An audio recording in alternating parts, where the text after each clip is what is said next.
The observation deck of the celestial horizon hummed with the quiet efficiency of a ship in deep space. Arya stood before the panoramic viewport, her dark hair cascading down her back in a loose braid, watching the swirling nebula paint the void in shades of purple and gold.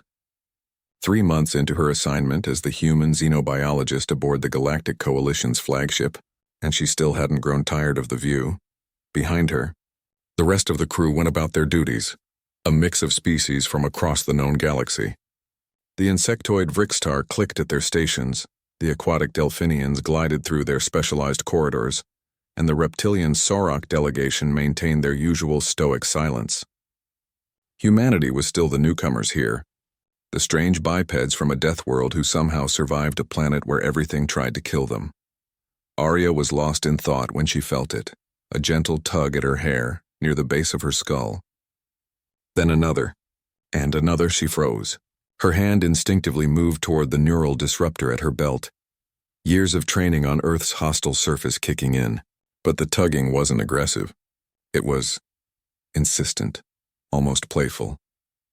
Slowly, Arya turned her head to the side, catching movement in her peripheral vision. Clinging to the back of her chair, barely larger than a house cat, was a creature she'd only seen in classified briefings. A Krathix cub. The realization sent ice through her veins. The Krathix were apex predators from Krath Prime, a jungle world where the gravity was twice Earth standard.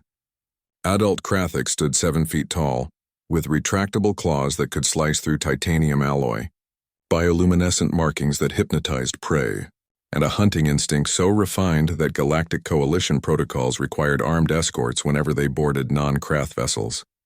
And here was a cub, no more than a few weeks old by the looks of it, tugging persistently at her hair with tiny needle-sharp claws. "Neki?" A deep rumbling voice spoke from across the deck. Ambassador Thralvok, the Krathix representative, was moving toward them with surprising speed. Neki released the human immediately, but the cub didn't release. Instead, it tugged harder, making a soft chirping sound that seemed almost pleading. Arya felt the little creature scramble up the chair, using her hair as a rope, its small body vibrating with what she could only interpret as excitement. "I'm so sorry." Xenobiologist Arya, Thralvok said, his predatory eyes, 3 of them arranged in a triangular pattern, dilating with what Arya had learned to recognize as embarrassment. "My offspring has never encountered a human before. Your hair, it appears to have triggered his climbing instinct." Arya remained perfectly still as the ambassador reached out to extract his cub, but Neki, with surprising agility, scurried up her braid and perched on top of her head, chirping with increased urgency. The little claws gripped her hair but didn't break skin, a level of control that surprised her. "He wants up?" Arya said suddenly, understanding dawning on her. "Excuse me?" Thralvok's translator struggled with the colloquialism. "He wants to be lifted, picked up." Arya slowly raised her hand, palm up. "May I?"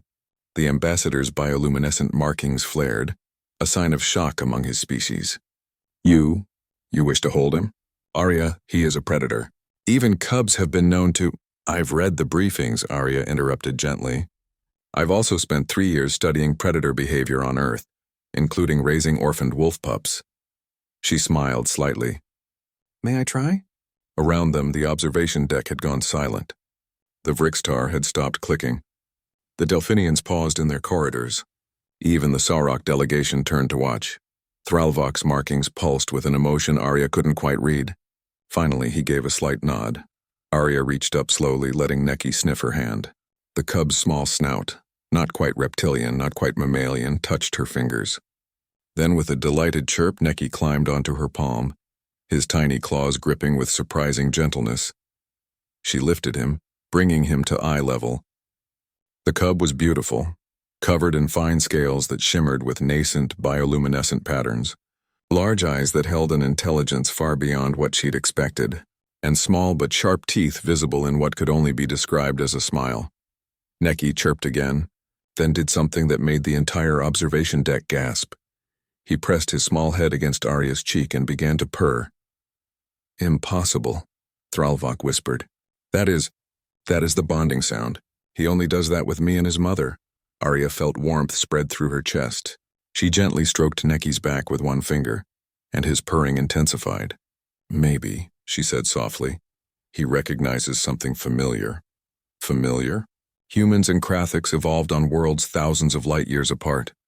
But both our worlds tried to kill us, Arya replied, cradling the cub carefully.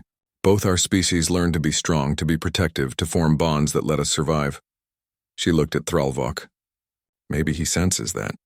Maybe that's what he was tugging at. Not just my hair, but recognition.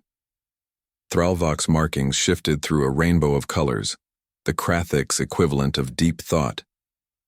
The Galactic Coalition believes humans are reckless, too willing to take risks, too eager to trust. And yet, Arya said, as Neki settled into the crook of her arm, still purring, sometimes that's exactly what builds bridges. The ambassador was silent for a long moment. Then his markings settled into a warm amber, the color of respect. Perhaps the Coalition underestimates your species. Xenobiologist Arya, you are the first non-Krathiks Neki has accepted. Then maybe, Arya said, watching the cub's eyes slowly drift closed. This is where real unity begins. Not in treaties or protocols, but in moments like this, when a predator cub decides that a human's hair is perfect for climbing, and a human decides that trust is worth the risk. Around them, the crew slowly returned to their duties, but Arya caught the glances, the whispers. Word would spread through the celestial horizon by shift's end, the human who held a Krathik's cub and lived to tell the tale. But Arya wasn't thinking about reputation. She was thinking about the small, purring life in her arms, and how sometimes the most important discoveries weren't found in distant stars, but in the tiny claws that tugged at your hair, asking simply to be lifted up.